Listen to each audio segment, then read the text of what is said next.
بسم اللہ الرحمن الرحیم۔ السلام علیکم۔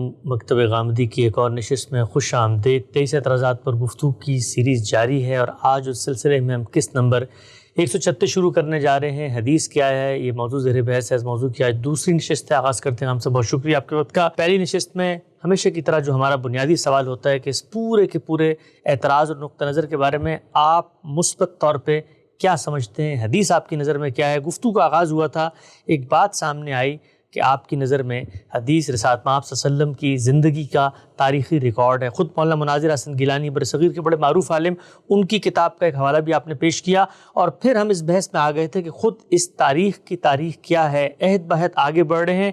یہ بات بھی آپ نے فرمائی کہ خود رسول اللہ کے زمانے میں جب یہ چیزیں سامنے آنا شروع ہوئیں تو آپ نے اس کی تحسین فرمائی۔ آگے کیا ہوتا ہے؟ میں نے عرض کیا تھا کہ حدیث کے بارے میں مزید کوئی بات کرنے سے پہلے ہم ایک نظر حدیث کی تاریخ پر ڈالیں گے۔ یہ اگر رسالت مآب صلی اللہ علیہ وسلم کے زمانے کی تاریخ ہے، آپ کی تاریخ ہے، تو خود اس کی تاریخ کیا ہے؟ اس سے متعلق کچھ ابتدائی باتیں میں نے آپ کی خدمت میں عرض کر دی تھیں۔ یہ باتیں زیادہ تر اس دور سے متعلق تھیں جب ابھی آپ نے ہجرت نہیں کی تھی۔ ہجرت کے بعد کچھ اور پہلو اس کے ساتھ وابستہ ہو گئے۔ ہجرت سے پہلے رسالت مآب صلی اللہ علیہ وسلم کی حیثیت ایک داعی حق کی تھی، ایک معلم کی تھی، ایک مرشد کی تھی، ایک مصلح کی تھی۔ جب رسالت مآب صلی اللہ علیہ وسلم مدینہ تشریف لے آئے تو اب آپ اس جمعیت کے سربراہ بھی تھے جس نے آپ کے ساتھ ہجرت کی، یا جو یہاں ایمان لا کے آپ کے صحابہ بنے۔ ایک نظم قائم ہوا، اس کی رعایت سے اب آپ اس نظم کے سربراہ نہ صرف یہ کہ عمومی طریقے پر تھے بلکہ ایک حکمران کی حیثیت بھی اختیار کر گئے۔ اور جب حکمران کی حیثیت اختیار کر گئے تو وہ مراحل بھی اب پیش آنے لگ گئے جو کسی حکمران کو پیش آ سکتے ہیں، یعنی نظم حکومت کی ذمہ داریاں، لوگوں کے معاندت کے مسائل، جو چھوٹی سی ایک سلطنت کہیے یا حکومت کہیے یا ریاست قائم ہو گئی، اس پر حملے ہونے لگ گئے ہیں تو ان کی مدافعت کے مسائل۔ غرض یہ کہ اگر کوئی چیز اجتماعی نظم سے آگے بڑھ کر کسی بھی درجے میں ریاست کی صورت اختیار کر لے تو اس میں جو کچھ پیش آ سکتا ہے وہ بتدریج مدینہ میں آنے کے بعد پیش آنے لگ گئے۔ رسالت مآب صلی اللہ علیہ وسلم کی حیثیت میں اس تبدیلی کا نتیجہ کیا ہوا؟ یعنی اس کا نتیجہ یہ ہوا کہ اب لوگوں کو آپ سے استفادے کے مواقع زیادہ ملنے لگ گئے۔ واقعات کی رفتار بھی بہت تیز ہو گئی، چنانچہ سیرت کے پہلو سے، سوانح کے اعتبار سے، اور رسالت مآب صلی اللہ علیہ وسلم سے جو علم لوگ حاصل کر رہے تھے اس کی رعایت سے بہت کچھ دائیں بائیں مختلف لوگوں کے درمیان بیان ہونے لگا۔ اس میں ایک بڑا کردار خطبہ جمعہ نے بھی ادا کیا۔ اس سے پہلے تو یہ طریقہ نہیں تھا، لیکن مدینہ آنے کے بعد جب جمعے کا اہتمام ہوا اور رسالت مآب صلی اللہ علیہ وسلم نے باقاعدگی سے خطبہ دینا شروع کیا تو تذکیر کے موضوعات بھی اب لوگوں تک پہنچتے تھے۔ اس میں کبھی کسی چیز کی طرف توجہ دلائی جاتی تھی، کبھی کسی بات کو واضح کیا جاتا تھا، کبھی لوگوں کے سوالات کو سامنے رکھ کر کوئی گفتگو کی جاتی تھی، اور پھر حکمرانی کے مسائل، نظم اجتماعی کے مسائل مجالس میں زیر بحث آتے تھے۔ جس طریقے سے اب ہم کسی نظم کو چلتے ہوئے دیکھتے ہیں تو اس میں مشاورت ہو رہی ہے، لوگ اپنی رائے دے رہے ہیں، اس پر تبصرہ ہو رہا ہے، یہ سب چیزیں ایک تدریج کے ساتھ سامنے آنی شروع ہو گئی۔ چنانچہ جب یہ سامنے شروع ہوئیں تو اب بیان بھی ہوگی۔ کوئی آدمی اگر آپ کو کوئی حکم دیتے دیکھے گا، کوئی چیز ارشاد فرماتے دیکھے گا، کسی چیز کی وضاحت کرتے دیکھے گا تو وہ جا کے بیان کرے گا۔ اسی کا ایک نتیجہ یہ بھی نکلا کہ رسالت مآب صلی اللہ علیہ وسلم کے پاس دور دراز کے علاقوں سے کبھی انفرادی طور پر لوگ آ جاتے، کبھی وفود بن کر آ جاتے۔ چنانچہ ان وفود کی جب ہم تفصیلات دیکھتے ہیں تو معلوم ہوتا ہے کہ اپنے اپنے علاقے کے لحاظ سے انہوں نے آ کر بعض ایسے سوالات کیے جو بالعموم زیر بحث نہیں آتے تھے۔ اس سے بھی لوگوں کو بعض دوسری چیزوں کو جاننے کا موقع ملا، اور اسی طرح سے وہ چیزیں پھر انہوں نے جا کے اپنے اپنے قبائل میں، اپنے اپنے علاقوں میں بھی بیان کرنا شروع کر دی۔ یہی معاملہ اس وقت بھی ہوا جب عورتوں کو رسالت مآب صلی اللہ علیہ وسلم سے استفادے کے مواقع ملے۔ اس زمانے میں اگرچہ یہ روایت تھی کہ عورتیں مسجد میں بھی آتی تھیں، سوالات بھی کر لیتی تھیں۔ عیدین کے موقع کے اوپر رسالت مآب صلی اللہ علیہ وسلم نے خود ترغیب دی کہ وہ آئیں اور آ کر جو کچھ تذکیر نصیحت کے لیے کہا جا رہا ہے اس کو سنیں۔ وہ جمعے کے خطبے بھی سنتی تھیں، لیکن ہم دیکھتے ہیں کہ بعض موقعوں پر انہوں نے خاص اپنے مسائل کے لیے رجوع کیا اور رسول اللہ صلی اللہ علیہ وسلم نے ان کے سوالوں کے جواب دیے۔ پھر اس سے آگے خود ازواج مطہرات ایک ادارے کی حیثیت اختیار کر گئیں۔ وہ چونکہ گھر میں تھیں، خاندان کے مسائل کو جانتی تھیں، رسالت مآب صلی اللہ علیہ وسلم کی ذاتی زندگی کو جو کچھ گھر میں تھی اس کو دیکھ رہی ہوتی تھیں، گھر میں آپ کی عبادات کو مشاہدہ کرتی تھیں، آپ کے رویوں کو مشاہدہ کرتی تھیں، آپ دین کے بارے میں جو تعلیم دیتے تھے اس کے بہت سے مواقع گھر ہی تک محدود ہوتے تھے۔ تو صحابہ کرام میں سے مرد بھی رجوع کرتے تھے، عورتیں بھی رجوع کرتی تھیں۔ وہ بہت سے معاملات میں آ کر پوچھتے تھے کہ رسالت مآب صلی اللہ علیہ وسلم نے گھر میں فلاں صورتحال کے بارے میں کیا ہدایت دے رکھی ہے، آپ کی نمازیں کیسی ہیں، آپ کی عبادت کیسی ہے، اس لیے کہ پیغمبر کی حیثیت سے آپ کی زندگی ایک کھلی کتاب تھی، تو لوگ اس کے بارے میں بھی آ کے معلومات حاصل کرتے تھے۔ ہمیں معلوم ہوتا ہے کہ بعض موقعوں پر صحابہ نے یہ جاننے کے لیے کہ آپ کی رات کی نمازیں کیا ہیں آپ کے ہاں قیام کیا، مثال کے طور پر عبداللہ بن عباس رضی اللہ عنہ نے۔ اسی طرح اعتکاف کے لیے جب رسول اللہ صلی اللہ علیہ وسلم بیٹھتے تھے رمضان کے مہینوں میں خاص طور پر، تو وہاں لوگ جمع ہو جاتے تھے۔ وہ معاملہ پیش آیا جس میں کہ باہر نکل کر آپ نے نماز پڑھائی، اور جس سے پھر ہمارے ہاں یہ تہجد کی نماز نے تراویح کی صورت اختیار کی، اس کی تفصیلات دیکھیے تو وہاں بھی یہی ہوا ہے۔ آپ نمازیں پڑھاتے ہیں، اس موقع پر کسی چیز میں کوئی غلطی دیکھتے ہیں، کسی شخص کے رویے میں کوئی خرابی دیکھتے ہیں، لوگ مسجد میں بیٹھے ہوئے ہیں اس میں گفتگو کر رہے ہیں، کوئی گفتگو سنتے ہیں، اس پر کوئی تبصرہ کر دیتے ہیں۔ غرض یہ کہ مکے میں جس چیز کے مواقع محدود تھے وہ یہاں آ کر بہت لامحدود ہو گئے، یعنی بے شمار پہلوؤں سے لوگوں کو رسالت مآب صلی اللہ علیہ وسلم کو دیکھنے کا موقع ملا، آپ کی باتیں سننے کا موقع ملا، آپ کے حالات کا مشاہدہ کرنے کا موقع ملا۔ پوری شخصیت بے شمار جہات میں لوگوں کے سامنے کھل کے آ گئی۔ پھر جب لشکر نکلے، مدافعت کرنی پڑی، جنگ میں اترنا پڑا، تو اس میں کس سیرت و کردار کا مظاہرہ ہوا، کس عظیمت کے ساتھ آپ اس میدان میں اترے، فیصلے کس طریقے سے کیے، ایک نازک موقع پر رہنمائی کس طریقے سے کی۔ غرض یہ کہ رسالت مآب صلی اللہ علیہ وسلم کی زندگی کے احوال، سیرت و سوانح، آپ کا علم اس بڑی مقدار میں لوگوں تک پہنچنے لگ گیا کہ اب اس کو سمیٹنے کی خواہش ہر شخص میں پیدا ہونی چاہیے۔ یہی وہ زمانہ ہے جس میں یہ صاف معلوم ہوتا ہے کہ بعض لوگوں نے سنا، یاد کیا، کسی کو بتا دیا، کسی چیز کو سنا، وہ چیز ایسی لگی کہ یہ میری اولاد تک پہنچنی چاہیے، اعزہ تک پہنچنی چاہیے، احباب تک پہنچنی چاہیے، اس نے پہنچانا شروع کر دی۔ وفود آئے، اپنے قبائل میں جا کے انہوں نے بات بیان کرنا شروع کی۔ خود صحابہ کرام کے بارے میں معلوم ہوتا ہے کہ ان کو چونکہ کچھ نہ کچھ معاش کی جدوجہد کے لیے جانا پڑتا تھا، تو انہوں نے ایک دوسرے کے ساتھ باریاں مقرر کر لی۔ چنانچہ سیدنا عمر کے بارے میں یہ بیان ہوا ہے کہ انہوں نے اپنے انصاری ہمسائے سے یہ درخواست کی کہ تم جب میں یہاں نہیں ہوتا تو مجلس کی چیزیں مجھے بتا دیا کرو، وہاں کیا بات ہوئی، کوئی سوال ہوا، کسی کا جواب دیا گیا۔ اس طرح کی بہت سی چیزیں لوگوں تک پہنچنے لگ گئیں، اور پھر لوگوں سے لوگوں تک بھی خود آپ کے زمانے ہی میں پہنچنے لگ گئیں۔ ہر آدمی کو ہر وقت آپ سے براہ راست استفادے کا موقع نہیں ہوتا تھا۔ کوئی آیا ہے وہ آ کے اپنے کسی انصاری دوست کے یہاں مقیم ہوا ہے، کوئی آیا ہے وہ کسی مہاجر صحابی کے ساتھ تعلق رکھتا ہے، اس سے کوئی بات پوچھتا ہے۔ ہم دیکھتے ہیں کہ بہت سے لوگ جب بڑے لوگوں سے ملنے کے لیے آتے ہیں تو وہ یہ دیکھتے ہیں کہ ان کے گرد و پیش میں کون لوگ ہیں، ان سے معلومات حاصل کرتے ہیں، بہت سے سوالات کرتے ہیں۔ اس طرح کی چیزیں بھی اب لوگوں کو پہنچنا بھی شروع ہوئیں، اور جب لوگوں کو پہنچیں گی تو اپنے ذوق کے لحاظ سے ان کو بیان بھی کریں گے۔ تو بیان کرنے کا عمل تو جاری ہی تھا۔ یہ اگرچہ ہم جانتے ہیں کہ بہت زیادہ لوگ وہاں لکھنا نہیں جانتے تھے، لیکن ایک تعداد لوگوں کی ایسی تھی جو لکھتے بھی تھے۔ چنانچہ قرآن مجید بھی لکھا گیا۔ صحابہ کرام میں بہت سے لوگ تھے جنہوں نے لکھنا سیکھا تھا، اور وہ لوگ نہ صرف یہ کہ مہاجرین میں تھے، انصار میں بھی تھے۔ ہمیں یہ معلوم ہے کہ خود رسالت مآب صلی اللہ علیہ وسلم نے لکھنا پڑھنا سکھانے کا اہتمام کیا۔ چنانچہ بدر کے قیدیوں کے بارے میں تو یہ روایت بہت مشہور ہے کہ ان کے فدیے کے طور پر یہ بات منظور کر لی گئی کہ وہ انصار کے بچوں کو پڑھنا لکھنا سکھا دیں۔ جی۔ تو صحابہ کرام میں جو لوگ پڑھنا لکھنا سیکھ گئے تھے، انہوں نے جس طرح قرآن مجید لکھنا شروع کیا ہوا تھا، اسی طریقے سے یہ معلوم ہوتا ہے کہ وہ رسالت مآب صلی اللہ علیہ وسلم کی سیرت کی چیزیں یا آپ کے علم کی بعض چیزیں لکھنے لگ گئے۔ اچھا، یعنی لکھنے کا سلسلہ بھی شروع ہو گیا۔ یہ میں بعد میں واضح کروں گا کہ یہ سب حقائق کیسے معلوم ہو جاتے ہیں۔ لکھنے کا سلسلہ بھی شروع ہو گیا، اور جب لکھنے کا سلسلہ شروع ہوا تو اس میں بھی ظاہر ہے کہ کچھ سوالات ضرور پیدا ہوئے۔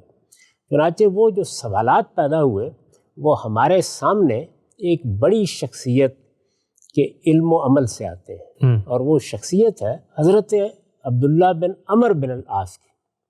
عبداللہ بن عمر بن العاص رسالت مآب صلی اللہ علیہ وسلم کے بڑے صحابہ میں سے ہیں۔ یہ عمر بن عاص کے بیٹے ہیں۔ ان کی شخصیت کا میں ایک مختصر تعارف آپ کے سامنے تذکرۃ الحفاظ سے رکھ دیتا ہوں۔ یہ ذہبی لکھ رہے ہیں، اس سے اندازہ ہو جائے گا کہ صحابہ میں ان کی کیا حیثیت ہے۔ یہ لکھتے ہیں کہ کان النبی صلی اللہ علیہ وآلہ وسلم یفضلہ علی والدہ۔ عمر بن العاص خود ایک بڑے صحابی ہیں، بلکہ بڑے زعماء میں سے ہیں۔ یہی ہیں جنہوں نے بعد میں معاویہ رضی اللہ عنہ کے ساتھ مل کر اس سلطنت کی بنیاد رکھی جس کو ہم بنو امیہ کی سلطنت کہتے ہیں۔ رسالت مآب صلی اللہ علیہ وسلم کے بارے میں یہ بیان فرما رہے ہیں کہ ان کو، یہ بیٹے ہیں ان کے، ان کو وہ ان کے والد پر بھی فضیلت دیتے تھے، یعنی ترجیح دیتے تھے۔ اچھا، ظاہر ہے کہ یہ ترجیح علم و عمل میں بہتری کے لحاظ سے ہوگی۔ کان النبی صلی اللہ علیہ وآلہ وسلم یفضلہ علی والدہ، ان کے والد پر بھی ترجیح دیتے تھے۔ وَقَدْ كَانَ مِنْ أَيَّامِ النَّبِي صلی اللہ علیہ وآلہ وسلم صوامًا قوامًا تاليًا لکتاب اللہ طلابۃ للعلم۔ نبی صلی اللہ علیہ وسلم کے زمانے ہی سے یہ بہت روزے رکھنے والے تھے، رات میں قیام کرنے والے تھے، اللہ کی کتاب کی تلاوت کرنے والے تھے، اور علم کے سچے طالب تھے، یعنی یہ ان کے اوصاف تھے۔ کتب عن النبی صلی اللہ علیہ وسلم علما کثیرا، چنانچہ انہوں نے نبی صلی اللہ علیہ وسلم سے جو کچھ سیکھا یا جو کچھ پایا اس علم کو انہوں نے لکھنا شروع کر دیا۔ اچھا، یہ ہمیں معلوم ہے کہ یہ نہ صرف یہ کہ لکھنا جانتے تھے بلکہ ایک سے زیادہ زبانوں کے عالم تھے، ان کے بارے میں یہ بات بھی معلوم ہے۔ تو انہوں نے جو کچھ علم رسالت مآب صلی اللہ علیہ وسلم سے صادر ہو رہا تھا اس کو لکھنا شروع کر دیا۔ وَكَانَ يَعْتَرِفُ لَهُ ابو ہریرہ بِالْإِكْثَارِ مِنَ الْعِلْمِ، چنانچہ ابو ہریرہ جیسے صحابی بھی اس بات کا اعتراف کرتے تھے کہ یہ رسالت مآب صلی اللہ علیہ وسلم کے علم کا بہت بڑا ذخیرہ اپنے پاس رکھتے ہیں۔ یہ اکثار کے الفاظ استعمال ہوئے ہیں، بلکہ بعض دوسری روایتوں سے معلوم ہوتا ہے کہ انہوں نے جو ذخیرہ ان کے پاس تھا، اور ان کا ذخیرہ بھی ایک بڑا ذخیرہ ہے، اس سے ان کے ذخیرے کو بڑا قرار دیا، اور اس کی وجہ یہ بیان کی کہ میں لکھتا نہیں تھا، یہ لکھ بھی لیا کرتے تھے۔ تو انہوں نے لکھنا شروع کر دیا۔ ان کے لکھنے کا ذکر جب آ گیا ہے تو اب ہمارے لیے یہ بالکل متعین طور پر بتانا آسان ہو گیا ہے کہ لکھنے کا یہ معاملہ کب تک جاری رہا۔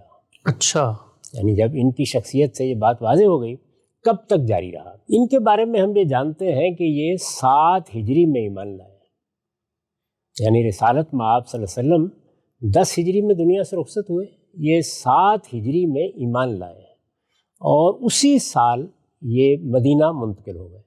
یہ اپنے والد سے پہلے آ گئے تھے۔ اس کا مطلب کیا ہے؟ اس کا مطلب یہ ہے کہ انہوں نے جب آ کے لکھنا شروع کیا ہے تو اس سے پہلے لوگ لکھنے کی روایت پیدا کر چکے تھے۔ انہوں نے لکھنا شروع کیا تو ان کو ایک اور معاملہ پیش آ گیا، چنانچہ اس سے یہ معلوم ہوتا ہے کہ لکھنے کے معاملے میں کس نوعیت کے مسائل سامنے آئے۔ یہ دیکھیے، میں سنن ابی داؤد سے یہ روایت پڑھ رہا ہوں، اس کا رقم ہے 3643۔ یہ روایت خود انہی سے ہے، یعنی یہ خود بیان کر رہے ہیں۔ کہتے ہیں کہ کنت اکتب کل شیء اسمعہ من رسول اللہ صلی اللہ علیہ وسلم، یعنی میں ایمان لایا، 7 میں ایمان لائے، منتقل ہوئے۔ قرائن سے معلوم ہوتا ہے کہ 7 کے کہیں آخری زمانے میں یہ وہاں منتقل ہوئے ہیں۔ یہ کہتے ہیں کہ میں نے آ کر رسالت مآب صلی اللہ علیہ وسلم سے جو سنا اس کو لکھنا شروع کر دیا۔ اچھا، یعنی اس کا مطلب یہ ہے کہ ایک واقعی مورخ پیدا ہوا صحابہ کرام میں، لکھنا شروع کر دیا۔ ارید و حفظہ ہو، میرے پیش نظر یہ تھا کہ یہ علم، یہ خدا کے آخری پیغمبر سے صادر ہونے والا علم، یہ بڑی قیمتی دولت ہے، اس کو محفوظ ہونا چاہیے، یہ میرے پیش نظر تھا۔ فنحتنی قریش وقالو، لیکن میرے جو قریش میں بزرگ لوگ تھے انہوں نے مجھے اس سے روکا، اور کیا کہا؟ قالوا تکتب کل شیء تسمع رسول اللہ صلی اللہ علیہ وسلم بشر یتکلم فی الغضب والرضا، تم ہر چیز لکھ لیتے ہو، جو سنتے ہو وہ لکھ لیتے ہو، کیا تم نے اس چیز کی طرف توجہ نہیں کی کہ رسول اللہ صلی اللہ علیہ وسلم بھی انسان ہے؟ وہ بعض موقعوں پر غصے میں کوئی بات کہتے ہیں، بعض اوقات خوشی کے موقع، رضامندی کے موقع ہوتے ہیں، اس میں کوئی بات کہتے ہیں، ہر چیز لکھنے کی نہیں ہوتی۔ اس سے دیکھیے یہ معلوم ہوا کہ لکھنے پر کسی کو اعتراض نہیں ہے، اور یہ 7 ہجری کے آخر میں یا 8 ہجری میں یہ گفتگو ہو سکتی ہے، بلکہ زیادہ قرینہ یہی ہے کہ 8 ہجری میں کسی وقت ہوئی ہے۔ یہ فتح مکہ کا سال ہے، اس موقع پر قریش کے بڑے ان کو توجہ دلا رہے ہیں، یہ نہیں کہہ رہے کہ رسول اللہ صلی اللہ علیہ وسلم کے علم کو نہ لکھا کرو، یا جو دین سے متعلق باتیں آپ بیان کرتے ہیں یا کسی چیز کی وضاحت کرتے ہیں یا جس میں ہمارے لیے کوئی نصیحت ہوتی ہے اسے نہ لکھا کرو، یہ کہہ رہے ہیں کہ ہر چیز نہ لکھا کرو۔ اس کے بارے میں انہوں نے ان کو توجہ دلائی۔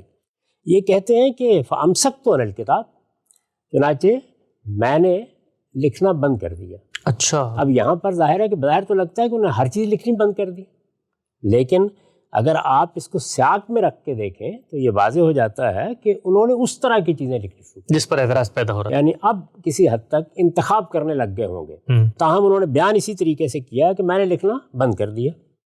فَذَكَرْتُ ذَلِكَ إِلَىٰ رسول اللہ صلی اللہ علیہ وسلم، پہلے مرحلے میں کیا ہوا ہے، قریش کے کچھ بزرگوں نے ان کو توجہ دلائی ہے، ان کی بات ان کو معقول نظر آئی، پھر غالباً خیال پیدا ہوا ہوگا کہ میں یہ بات خود رسالت مآب صلی اللہ علیہ وسلم کے سامنے کیوں نہ رکھ دوں، یعنی آپ سے پوچھ لوں۔ تو یہ بالکل واضح ہے کہ اس وقت تک رسالت مآب صلی اللہ علیہ وسلم اسی صورتحال کو برقرار رکھے ہوئے تھے جو فطری طور پر پیدا ہو گئی۔ وہ کیا صورتحال تھی؟ یعنی اگر کوئی آپ کی باتیں بیان کرنا چاہتا ہے تو کرے، اگر کوئی آپ کے واقعات بیان کرنا چاہتا ہے تو سنائے، اور اسی طریقے سے اگر کوئی لکھنا چاہتا ہے تو لکھے۔ یعنی اب تک کوئی چیز اس معاملے میں منفی سامنے نہیں آئی۔ ہم وہ روایت اس سے پہلے سن چکے ہیں جس میں رسالت مآب صلی اللہ علیہ وسلم نے دعا دی اور یہ کہا کہ اللہ تعالیٰ ان لوگوں کو تر و تازہ رکھے جو میری بات سنتے ہیں اور ان لوگوں کو پہنچا دیتے ہیں جو ہو سکتا ہے ان سے بھی بہتر طریقے سے آگے اس کو سمجھ کر لوگوں تک روایت کر سکیں۔ انہوں نے رسالت مآب صلی اللہ علیہ وسلم کی خدمت میں یہ بات عرض کی، فَذَكَرْتُ ذَلِكَ إِلَىٰ رسول اللہ صلی اللہ علیہ وسلم، میں نے یہ بات جا کے اللہ کے پیغمبر کی بارگاہ میں پیش کر دی کہ اس طریقے سے میں ہر چیز لکھ لیتا تھا، مجھے قریش کے بعض بزرگوں نے اس سے منع کیا ہے، اب میں نے لکھنا بند کر دیا ہے۔ یہ کہتے ہیں فَأَوْمَا بِإِصْبَعِهِ إِلَىٰ فِيهِ، رسول اللہ صلی اللہ علیہ وسلم نے میری بات سنی تو اپنی انگلی سے اپنے داہنے مبارک کی طرف، اپنے منہ کی طرف اشارہ کیا اور فرمایا اکتب، لکھتے رہو، لکھتے رہو، فَوَالَّذِي نَفْسِي بِيَدِهِ مَا يَخْرُجُ مِنْهُ إِلَّا حَقٌّ، اس لیے کہ مجھے اس ذات کی قسم جس کے ہاتھ میں میری جان ہے، میرے اس منہ سے حق کے سوا کچھ نہیں نکلتا۔ اس کا کیا مطلب ہوا؟ اس کا مطلب یہ ہوا کہ رسالت مآب صلی اللہ علیہ وسلم نے صرف یہی نہیں کہا کہ جو علم تم مجھ سے سنتے ہو اس کے لکھتے رہو، بلکہ اگر پہلے کی طرح تم ہر چیز بھی لکھتے ہو تو لکھتے رہو، میں خدا کا پیغمبر ہوں، کوئی چیز بھی لکھو گے تو وہ ایسی نہیں ہو سکتی کہ جس میں خدا نخواستہ کوئی قابل اعتراض چیز ہو یا کوئی معیار سے نیچے کی چیز ہو، یا جس میں جیسے ہم لوگ بعض اوقات کوئی پستی کی بات کرتے ہیں، ابتذال کی بات کرتے ہیں، اس کا کوئی شائبہ بھی نہیں ہو سکتا۔ تو میری زبان سے جو نکلتا ہے حق ہی نکلتا ہے۔ اس کا مطلب یہ ہوا کہ جو چیز پہلے آ رہی تھی، اس عرصے کے دوران میں جب یہ لکھتے رہے، یہ کوئی سال 6 مہینے 2 سال کا عرصہ ہوگا، پھر انہوں نے اپنے آپ کو روک دیا، اس میں بھی کچھ وقت لگا ہوگا۔ اب یہ نبی صلی اللہ علیہ وسلم کی خدمت میں آ کے سوال سامنے رکھ رہے ہیں تو اس کا جواب دے رہے ہیں، تو یہ واضح ہو گیا کہ 7 اور 8 یہ 2 سال ایسے ہیں جس میں اس طرح کی کوئی بات نہیں کہی گئی کہ لوگ اس سے رک جائیں۔ اچھا، اس سے وہ زمانہ کم و بیش متعین ہو جاتا ہے جس میں جس طریقے سے معاملات چل رہے تھے اسی طریقے سے چلتے رہے، اسی طریقے سے چلتے رہے۔ لیکن ہم یہ جانتے ہیں کہ رسول اللہ صلی اللہ علیہ وسلم کی زندگی کے آخری 2 سال میں غیر معمولی کام ہوا۔ یعنی پہلے کیا ہو رہا تھا؟ قرآن مجید نازل ہوتا تھا، لوگ قرآن مجید کو لکھ لیتے تھے، اپنے طور پر لکھ لیتے تھے۔ ہم بہت اچھے طریقے سے اس ساری تاریخ کا مطالعہ کر کے لوگوں کو بتا چکے ہیں کہ اس میں بہت سی رخصتیں تھیں۔ لوگ اپنے طریقے پر قرآن پڑھ لیں، اپنے طریقے پر تلاوت کر لیں۔ کسی نے اگر لکھنے میں کسی ایک آدھ حرف میں غلطی بھی کی ہے تو اس پر بھی کوئی بہت زیادہ رسالت مآب صلی اللہ علیہ وسلم تحدید نہیں فرماتے تھے۔ یہ صورتحال تھی۔ لیکن پھر وہ آخری 2 سال ہیں جن کا بہت صراحت سے ذکر ہے کہ اس میں قرآن مجید کی ترتیب و تدوین کا کام ہوا اور عرضہ اخیرہ کی قرأت ہوئی۔ اس میں گویا تمام توجہات کا مرکز قرآن بن گیا۔ یعنی وہ جن لوگوں کے پاس بھی موجود تھا، کیا ہوگا جب اس کو ترتیب و تدوین کے سارے عمل سے گزارا جائے گا تو لوگ بھی اپنے اپنے نسخوں میں تبدیلیاں کریں گے۔ بالکل، اگر کوئی چیز پہلے انہوں نے آگے لکھی یا پیچھے لکھی تو اب اس کو اس ترتیب کے مطابق لائیں گے جو اس وقت اس کو دی جا رہی تھی۔ ہم یہ بتا چکے ہیں کہ یہ معاملہ کس طریقے سے ہوا۔ یعنی رسالت مآب صلی اللہ علیہ وسلم نے جبریل امین سے قرآن سنا، جبریل امین نے پڑھا۔ نہ صرف یہ کہ آپ نے سنا بلکہ بعض صحابہ بھی اس میں شامل ہوئے، جس طرح کی روایتوں سے معلوم ہوتا ہے۔ آپ نے پڑھا، جبریل امین نے سنا، اور یہ 2 سال ہوا، یعنی 9 اور 10 کا سال، 2 سال یہ مذاکرہ کیا گیا۔ اس دوران میں خود رسالت مآب صلی اللہ علیہ وسلم کی بھی تمام توجہ اسی جانب ہوئی اور ہونی چاہیے تھی کہ قرآن مجید کو محفوظ کر دیا جائے، قرآن مجید کی قرأت میں اگر کوئی اختلافات ہیں دور کر دیے جائیں، آخری قرأت کو ایک ایک شخص تک پہنچا دیا جائے، صحابہ کرام میں ہر لکھنے والا اسی کی جانب متوجہ ہو جائے، جس نے کوئی تصحیح کرنی ہے اسی کی تصحیح کرے۔ اس لیے کہ قرآن مجید تو اس طرح کا علم نہیں ہے کہ کوئی چاہے تو پہنچائے اور کوئی چاہے تو نہ پہنچائے، اس کو تو ہر شخص تک پہنچنا ہے، ایک ایک شخص نے اس کو آگے بیان کرنا ہے۔ اس کے بارے میں تو ہدایت یہ ہے کہ وہ بلغوا عنی ولو آیا، یعنی اس کی ایک آیت بھی اگر تمہارے پاس ہے تو اس کو تم دوسروں تک پہنچاؤ۔ تو قرآن مجید کے معاملے میں جو آخری 2 برسوں میں اہتمام ہوا، اس اہتمام نے بعض چیزوں کی طرف توجہ دلائی، اور میرا احساس یہ ہے کہ اس میں ایک چیز یہ بھی تھی کہ اب جب کہ قرآن مجید کی تدوین اور ترتیب کا کام ہو رہا ہے تو لوگ کیا کریں گے؟ انہیں اگر یہ معلوم ہوگا کہ فلاں آیت تو ہمارے ہاں اس طرح نہیں لکھی ہوئی تھی، یا فلاں سورہ کو تو ہم نے صحیح جگہ پر نہیں رکھا تھا، یا جس طریقے سے وہ سورہ نازل ہوئی تھی اب تو ترتیب میں اس کو دوسری جگہ دے دی گئی ہے، تو وہ اپنے اپنے نسخوں میں جا کے ترامیم کریں گے۔ بالکل، اور اگر وہ ترامیم کرتے ہیں تو ان کے پاس جو مسودات ہوں گے انہی میں اگر کوئی روایت بھی لکھی ہوئی ہے، اگر انہوں نے رسالت مآب صلی اللہ علیہ وسلم سے سن کر کوئی واقعہ بھی لکھا ہوا ہے، کوئی بات بھی لکھی ہوئی ہے، تو اس سے پہلے کوئی خرابی ہو نہ ہو، اب اس کا شدید اندیشہ ہے کہ قرآن مجید کے ترتیب و تدوین کے دوران میں لکھے ہوئے نسخوں میں اس طرح کے اختلافات سامنے نہ آ جائیں جس میں لوگ کسی چیز میں اختلاف پیدا کریں۔ بہت اہم بات۔ سارے لوگ زید بن ثابت نہیں ہیں، سارے لوگ صدیق و فاروق نہیں ہیں، ظاہر ہے کہ ہر سطح کے لوگ موجود ہیں۔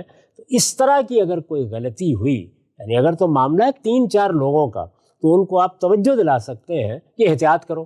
لیکن اگر سب کا معاملہ ہے اور ہر شخص نے قرآن سننا ہے اور ہر ایک نے پہنچانا ہے، اور اگر لکھ سکتا ہے تو لکھنا ہے، تو پھر یہ ناگزیر ہو گیا کہ رسالت مآب صلی اللہ علیہ وسلم اب اس معاملے کو بھی دیکھیں کہ کیا یہ سلسلہ اسی طریقے سے جاری رہنا چاہیے۔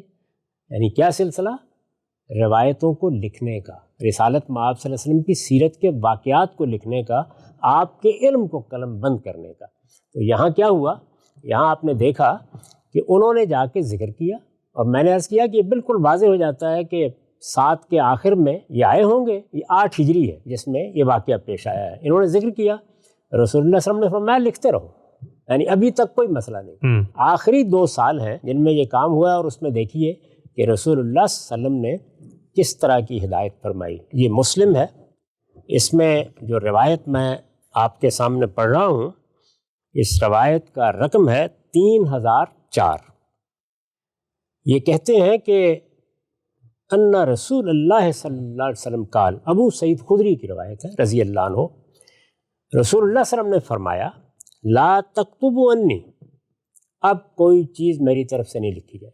اچھا، ظاہر ہے کہ آپ یہ نہیں کہہ سکتے کہ میں نے یہ آپ کا لفظ کہاں سے داخل کر دیا، یہ جو کچھ میں نے سنایا ہے پہلے خود یاد دی. اس کے بعد اس سے یہ بھی متعین ہو گیا کہ یہ ہدایت کب کی یہ ہوگی. کیونکہ یہ ابھی ہم دیکھ چکے ہیں کہ 8 ہجری تک تو آپ فرما رہے ہیں کہ لکھتے رہو. تو اس کے صاف معنی یہ ہے کہ یہ اسی زمانے میں ہوا ہے جب قرآن مجید کا مذاکرہ ہو رہا تھا، جب عرضہ اخیرہ کی قرات ہو رہی تھی، جب قرآن مجید کو اب آئندہ نسلوں کے لیے بلکہ قیامت تک کے لیے محفوظ کیا جا رہا تھا. تو رسول اللہ صلی اللہ علیہ وسلم نے فرمایا لا تکتبوا انی، میری طرف سے اب کوئی چیز نہیں لکھی جائے گی. ومن کتب انی غیر القرآن فلیمحو، جس شخص نے بھی قرآن کے سوا میری طرف سے کوئی بات، کوئی واقعہ، کوئی علم کی چیز اپنے ہاں لکھ رکھی ہے وہ اس کو مٹا دے. مٹا دے یعنی صرف یہی نہیں کہ اب نہیں لکھا جائے گا بلکہ وہ سب حذف کر دیا جائے تاکہ کسی نوعیت کے اختلاط کا کوئی اندیشہ نہ رہے.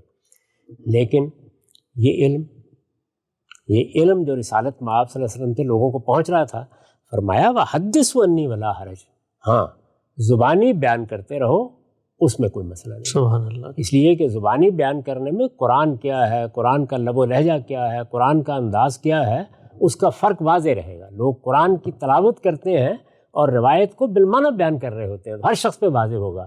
لیکن لکھی ہوئی چیز کے بارے میں سخت اندیشہ ہے کہ اس کو قرآن مجید کا کوئی حصہ سمجھ لیا. اور یہاں یہ بھی واضح کر دیا کہ قرآن کے علاوہ گویا صرف قرآن کرنا ہے. یہ صرف قرآن، یعنی یہ دیکھیے کیا من کتب انی غیر القرآن، یعنی میری طرف سے اب صرف قرآن لکھا جائے گا. اچھا، اس کے سوا اگر کسی نے کوئی چیز لکھی تو وہ اس کو مٹا دے. وحدثوا انی ولا حرج، ہاں بات اگر تم زبان سے بیان کر رہے ہو تو اس میں کوئی مذائقہ نہیں ہے.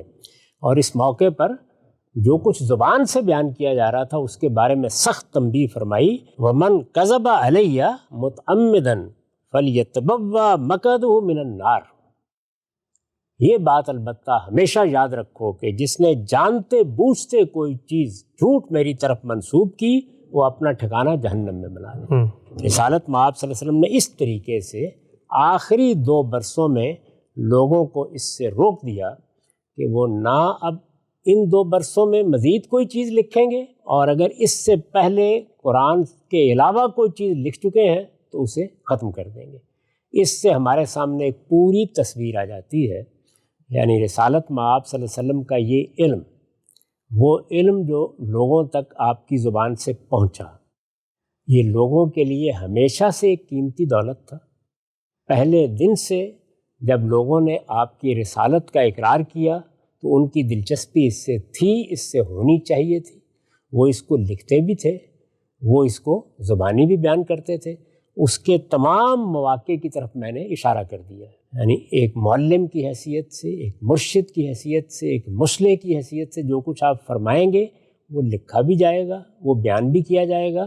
اور یہ صاف واضح ہوتا ہے کہ اگر رسالت مآب صلی اللہ علیہ وسلم نے قرآن مجید سے متعلق اس احتیاط کے پیش نظر یہ ہدایت نہ فرمائی ہوتی تو ہمارے پاس شاید صحابہ کرام کے اپنے ہاتھ کے لکھے ہوئے بہت سے نسخے ہوتے. اچھا، اور آپ اندازہ کر سکتے ہیں کہ ان کی کیا اہمیت ہوتی. کوئی راوی نہ ہوتا اس میں. یعنی وہاں تو ظاہر ہے کہ کسی راوی کا کوئی سوال نہیں تھا. صحابہ کرام نے کوئی بات سنی ہے، جس طرح سنی ہے وہ بیان کر دی ہے.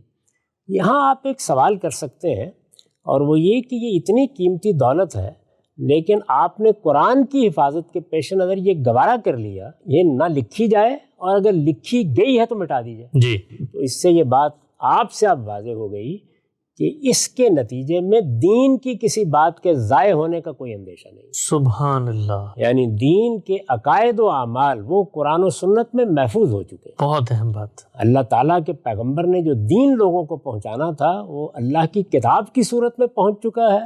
وہ سنت کی حیثیت سے ایک ایک شخص تک نہ صرف یہ کہ پہنچ چکا ہے بلکہ جاری ہو چکا ہے. اس کو لوگ اختیار کر چکے ہیں. کسی چیز کے ضیاع کا کوئی اندیشہ نہیں ہے.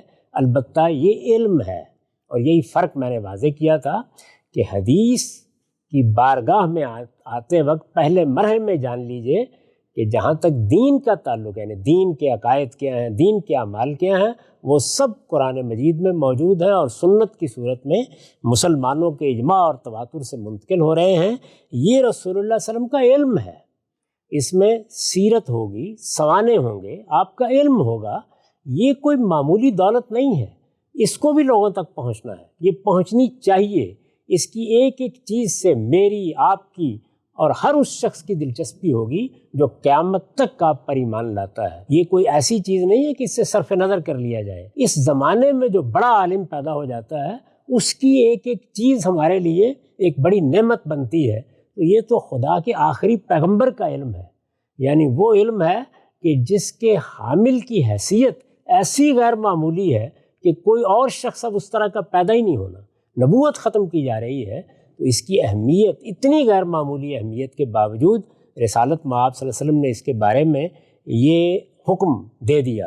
تو میں یہ عرض کر رہا ہوں کہ اس لیے دے دیا کہ اگر یہ سب بھی ضائع ہو جائے تو دین میں کوئی کمی نہیں آئے گی، اور اگر یہ زبانی روایتوں میں بھی بیان ہوتا رہے تو بہت کچھ لوگوں تک پہنچ جائے گا، اور جتنا کچھ پہنچ جائے گا وہی کافی ہے۔ قرآن مجید اور سنت دین کو محفوظ کر چکے ہیں، اس لیے ساری توجہات کا مرکز انہی دو کو رہنا چاہیے۔ یہ وہ چیز ہے کہ جس کو سامنے رکھ کر اب ہم اگلے دور میں داخل ہوں گے۔ چنانچہ جو کچھ ہم نے رسالت مآب صلی اللہ علیہ وسلم کے اقدامات سے سمجھا ہے، جو کچھ آپ کی حوصلہ افزائی سے سمجھا ہے، اس کا خلاصہ کر لیجئے۔ رسالت مآب صلی اللہ علیہ وسلم اللہ کے پیغمبر کی حیثیت سے اپنی بات پیش کرتے ہیں، لوگ آپ کی طرف متوجہ ہوتے ہیں، لوگ آپ پر ایمان لاتے ہیں۔ جو لوگ ایمان لاتے ہیں وہ فطری طور پر آپ کو دیکھیں گے، آپ کے حالات کی جستجو کریں گے، یہ وحی کس طریقے سے آئی، پس منظر کیا تھا، یہ سب چیزیں خود بھی جانیں گے، دوسروں کو بھی بتائیں گے۔ جو کچھ آپ علم دیں گے، جن چیزوں کی آپ نصیحت کریں گے، جو چیزیں آپ ارشاد فرمائیں گے، وہ ان کے لیے ہمیشہ دولت ہوگی، وہ اس کو خود سنیں گے، وہ دوسروں کے پاس جائیں گے تو ان کے سامنے بیان کریں گے۔ ان میں سے کسی چیز پر کوئی پابندی لگانے کی ضرورت نہیں ہوتی۔ رسالت مآب صلی اللہ علیہ وسلم نے اس کی حوصلہ افزائی فرمائی، ان لوگوں کے لیے دعا کی جو کسی بات کو سنیں اور آگے دوسروں تک پہنچا دیں، یہ ہدایت فرمائی ہے۔ اور آخری خطبے کے موقع پر ہدایت فرمائی کہ جو بات یہاں لوگ سن رہے ہیں وہ ان تک پہنچایا کریں جو یہاں نہیں آ سکے کسی وجہ سے۔ یہ علم کا انتقال ہے، ایک ہے دین کا انتقال، وہ قرآن و سنت کے ذریعے سے ہو رہا ہے اور وہ اجماع و تواتر سے ہو رہا ہے۔ یہ علم کا انتقال ہے۔ آپ نے اس کی حوصلہ افزائی فرمائی۔ جب آپ کی شخصیت کے وہ پہلو نمایاں ہوئے جس میں لوگوں کو بہت کچھ جاننے اور بہت کچھ سیکھنے کا موقع ملا، اب آپ حکمران بھی ہیں، اب آپ اپنی کمیونٹی کے یا جو آپ کی جماعت بنی ہے اس کے سربراہ بھی ہیں، اب آپ مدینے میں موجود ہیں اور وہاں حکمرانی کے فرائض انجام دیتے وقت بہت سے معاملات کے بارے میں جو کچھ کہہ رہے ہیں، یہ سب لوگوں کے لیے غیر معمولی دلچسپی کا باعث تھا۔ لوگ اس کو بیان بھی کرتے تھے، لوگ اس کو لکھتے بھی تھے۔ بہت سے لوگ یہ معلوم کرنا چاہتے ہیں کہ اس زمانے میں صحابہ کرام کی کوئی لکھی ہوئی چیز ہم تک کیوں نہیں پہنچی۔ اس کی وجہ میں نے بیان کر دی ہے کہ لوگوں نے فطری طور پر نہ صرف یہ کہ سنا اور بیان کیا بلکہ لکھا بھی، اور یہ واقعہ میں نے آپ کے سامنے اس لیے رکھا کہ عبداللہ بن عمر بن العاص اگر فی الواقع وہ سب چیزیں لکھ دیتے، اگرچہ وہ 1.5-2 سال ہیں، تو ہمارے پاس ایک غیر معمولی صحیفہ ہوتا جو ایک جلیل القدر صحابی نے براہ راست سن کے مرتب کیا ہوتا۔ لیکن قرآن کی حفاظت کے پیش نظر رسول اللہ صلی اللہ علیہ وسلم نے یہ ارشاد فرمایا کہ یہ سب کے سب مٹا دیے جائیں، کسی کے پاس کوئی چیز لکھی ہوئی، میری طرف سے لکھی ہوئی قرآن کے علاوہ نہیں ہونی چاہیے۔ اور میں نے عرض کر دیا کہ یہ آخری 2 سال میں حکم دینے کی ضرورت کیوں پیش آئی۔ اس کے ساتھ رسالت مآب صلی اللہ علیہ وسلم کا دور تدوین حدیث کے معاملے میں پایہ تکمیل کو پہنچ جاتا ہے، اور اب ہمیں یہ دیکھنا ہے کہ صحابہ کرام نے رسالت مآب صلی اللہ علیہ وسلم کے بعد اس علم کے معاملے میں کیا رویہ۔ آپ سب حدیث رسالت مآب صلی اللہ علیہ وسلم کے زمانے کی آپ کی شخصیت، آپ کے علم کی تاریخ ہے، اس تاریخ کی تاریخ کیا ہے؟ رسالت مآب صلی اللہ علیہ وسلم کا خود اس تاریخ کو منتقل کرنے پہ جو رویہ ہے وہ ابتدائی زمانے میں کیا تھا، دور متوسط میں کیا تھا، اور اس کے بعد آخری زمانے میں دنیا سے رخصت ہونے سے چند سال پہلے کیا رویہ آپ نے اختیار کیا اور اس کا کیا نتیجہ نکلا۔ بحث کو آگے بڑھائیں گے اور جاننے کی کوشش کریں گے کہ اس کے بعد صحابہ کرام نے کیا کیا۔ وقت یہاں پہ ختم ہوتا ہے، دوبارہ حاضر خدمت ہوں گے، اب تک آپ کو بہت شکریہ۔